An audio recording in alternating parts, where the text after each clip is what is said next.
The night my best friend leaned into my ear and slurred, "Claire, your fiancé's wife is not dead." Everyone around us laughed, but I felt my whole body go cold. I still remember the music that night, a slow jazz cover, rooftop lights, warm Dallas air, glasses clinking. My engagement party was supposed to be simple. Just close friends, good food, a skyline view, the kind of night you replay later when life feels hard. At that point, I thought my life was finally becoming steady. I was 31. I worked at a small interior design firm in Uptown. I had a decent apartment, a job I liked, and a man who seemed to love me in the calm, mature way people write about but rarely find. His name was Ethan. We met at a coffee shop in Deep Ellum on a rainy Tuesday. I was late for work. He was standing in line with a black umbrella and a stack of architecture magazines tucked under one arm. He made some joke about Dallas traffic being a personality disorder, and I laughed harder than I should have. He was easy to talk to, gentle, polished, thoughtful, and sad. Not the loud kind of sad, the quiet kind, the kind that sat behind his eyes and made him seem deeper than everyone else. A few weeks after we met, he told me why.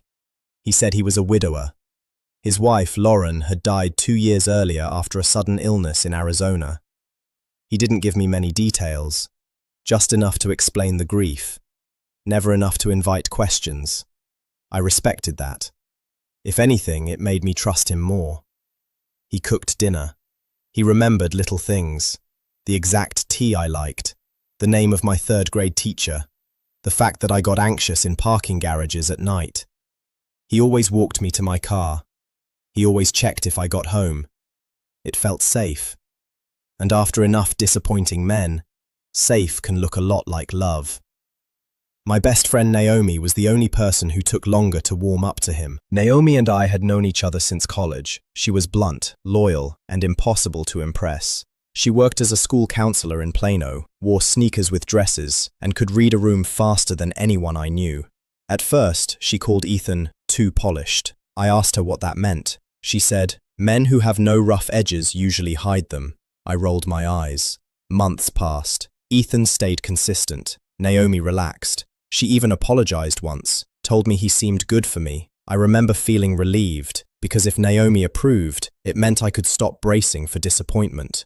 Then Ethan proposed. It happened at White Rock Lake, right before sunset. Nothing flashy, no photographer hiding in the bushes, just the two of us, the water, the orange sky, and his hands trembling slightly as he opened the ring box. I said yes before he finished the sentence. For a while, everything felt almost suspiciously perfect. Then came the party. Naomi arrived late. The second I saw her, I knew something was off. She was loud, a little too loud, swaying slightly, smiling too hard. Naomi never got sloppy in public, ever. She was the type to drink one glass of wine and then switch to sparkling water. That night, she was performing drunk. I didn't realize it then. I just thought she'd had a rough week. About an hour in, she brushed past me near the balcony doors, grabbed my wrist, and pulled me outside. The city noise floated up from below. Her mascara looked smudged. Her lipstick had faded. She leaned close, like she needed help standing. Then she whispered it. "Claire, your fiancé's wife is not dead." I stared at her. She gave a crooked little laugh like she'd told a bad joke. Then she added, softer this time, "Check his old name. Ethan Carter, not Cole." Before I could even react, she stumbled back inside and knocked into a bar stool. Two of our friends laughed. Someone said, "Naomi is gone," and just like that, the moment was buried. But not for me. I stood out there alone for almost a minute, hearing those words over and over. Your fiancé's wife is not dead. I tried to talk to Naomi later, but she brushed me off, said she was embarrassed, said she barely remembered the night, said she'd mixed drinks too fast. I wanted to believe her. Honestly, I tried, because the other option was too ugly. That weekend, I told myself Naomi had projected some random fear onto Ethan. Maybe she was worried I was moving too fast. Maybe she hated the idea of me getting married before her. Maybe she just had a weird instinct and dressed it up like a drunken confession. But once doubt enters a relationship, it doesn't stay quiet. It starts noticing things, like how Ethan never talked about Lauren unless I asked first, like how I had never met a single person from that part of his life, like how every picture he showed me from Arizona was either a landscape or cropped. Like how, when I once asked where Lauren was buried, he paused half a second too long before saying, Phoenix. I began replaying little moments. He had once suggested I grow my hair a bit longer. Then later, he said shorter actually looked more elegant. He bought me a perfume for Christmas and said, this just feels like you. A month before the engagement, he'd encouraged me to buy a pale yellow dress I wouldn't normally wear. He said it made me look timeless. None of that had seemed strange at the time. Now it did. 3 nights after the party, Ethan was in the shower when his phone lit up on the kitchen counter. I wasn't trying to snoop, at least, that's what I told myself. The screen showed only part of a message. Please stop telling people I'm... That was all I saw before the screen went dark. My heart started pounding so hard it made my fingertips cold. When Ethan came out, I asked him carefully who had texted. He looked at me for a second too long. Then he smiled. Spam. I've been getting weird messages all week. He picked up the phone and deleted something right in front of me. Not angrily, calmly. That calmness scared me more. The next morning, I called Naomi from my office parking lot. She answered on the first ring. I didn't bother easing into it. I said, you weren't really drunk, were you? Silence. Then a long exhale. No, she said. I closed my eyes. Tell me everything. Naomi told me she had seen the message preview at the party when Ethan left his phone on the table for a second. She hadn't planned to look. It had simply lit up in front of her. She said the message read, please stop telling people I'm dead. She only caught part of the name attached to the thread. Lauren M. I asked why she didn't just tell me directly. She said, because he was 10 feet away all night, Claire. Because you were in love. Because if I came to you sober and serious, you would have defended him before I finished the sentence. She was right, and we both knew it. That afternoon, I searched for Ethan Carter. At first, nothing useful came up. Then I found an old property tax record from Scottsdale tied to an Ethan Michael Carter. Same age, same middle initial, same month and day of birth as Ethan's. My Ethan. I kept digging. Old cached accounts, archived pages, dead links, a photography blog with one broken image and a contact page that still had a name on it. Lauren Mercer. My hands shook as I clicked through a half-updated profile. There was an email address. I stared at it for maybe 5 full minutes. Then I sent one message. Just one. Hi, I'm sorry if this is strange. My name is Claire. I'm engaged to a man who says his wife Lauren died in Arizona 2 years ago. I found this address connected to that name. If this is a mistake, please ignore it. But if it isn't, please write back. I spent the rest of the day barely breathing.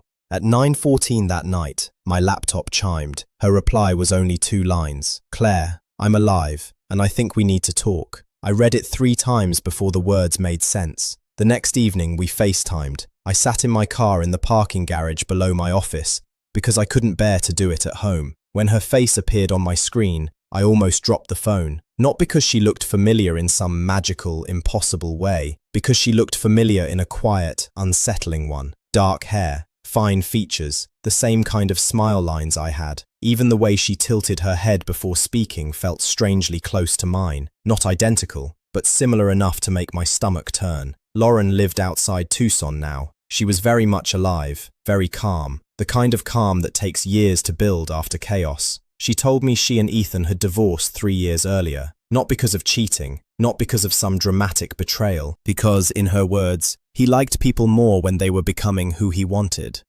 At first, I didn't understand. Then she explained. When they met, he mirrored her, her interests, her habits, her humor. He made himself into the perfect man. Once they got married, the correction started.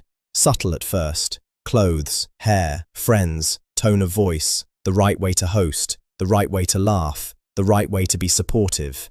If she resisted, he didn't explode. He withdrew. He got cold, disappointed. He made her feel like she was failing some invisible test. Eventually, she left. And when she left, he couldn't stand being the man whose wife walked away. So he rewrote it. A widower got sympathy. A divorced man got questions. Then she said the sentence I still hear in my sleep. He told people I died because it hurt his ego less than admitting I escaped. I sat there in silence, gripping the steering wheel so hard my fingers ached. Then Lauren sent me photos. Old photos, and suddenly everything made sickening sense. The yellow dress Ethan had encouraged me to buy. Lauren wore one almost exactly like it in a photo from Santa Fe. The perfume, her old favorite. The haircut he had recently suggested, hers 2 years before. Even the ceramic lamp he insisted would look perfect in our bedroom had appeared on a table behind her in one picture. I wasn't building a future with him. I was being arranged inside someone else's past. That was the twist. Not just that Lauren was alive, not just that Ethan had lied, it was that he hadn't fallen in love with me for who I was. He had chosen me because I fit the outline, and then he had slowly started tracing over me. I didn't confront him right away. I needed one more night to think, one more night to sit with the truth before he tried to bend it. But he must have sensed something. When I got home, he was sitting at the kitchen table in the dark. No TV, no music, just the light over the stove cutting across half his face. "You talked to Naomi," he said. Not a question. I set my purse down slowly. Then I said, "I talked to Lauren." For the first time since I'd known him, Ethan looked unprepared. It lasted maybe 2 seconds. Then his face settled into something almost sad. He didn't deny it. He didn't even really apologize. He just said, very quietly, "It was complicated." I laughed. A sharp, ugly sound that didn't feel like mine. "No," I said. "It was calculated." He stood up and took one step toward me. "I love you, Claire." That line should have broken me. Instead, it made me tired, because suddenly I could hear how many versions of love had lived in his mouth before mine. I asked him why. Why the lie? Why the fake last name? Why the dead wife story? He looked at the floor. Then he said something I will never forget. "People are kinder to grief than failure." That was it. That was his answer. Not heartbreak, not shame, image. He had built an identity people would protect, a version of himself no one would question too deeply because it felt cruel to ask for proof from a grieving man. And I had stepped right into it. I told him to leave. He tried once more. Soft voice, steady eyes, same calm manipulation. But something inside me had already shifted. The spell was gone. An hour later, Naomi was in my apartment eating takeout with me on the floor, while Ethan's side of the closet stood half empty. I cried harder than I expected. Not because I wanted him back, because I was embarrassed by how close I'd come to disappearing inside a story that was never mine. Naomi never said, "I told you so." She just handed me tissues and stayed. That's what real love looks like sometimes. Not romance, not candles, not grand speeches, just someone sitting beside you in the wreckage, refusing to leave. It's been a year now. I still live in Dallas. Same job, different apartment, more plants, better locks, quieter nights. Sometimes I think about how easily lies can wear good manners, how danger doesn't always shout. Sometimes it brings flowers, sometimes it learns your coffee order, sometimes it tells you exactly what kind of pain will make it look trustworthy, and sometimes the person who saves you is the one willing to look foolish for a minute, just to make sure you hear the truth. My best friend pretended to be drunk that night, but what she said felt too real, because it was. And if I learned anything from all of it, it's this. Trust the friend who risks your anger to protect your future, and trust the chill that runs through you when something sounds impossible, but somehow still feels true.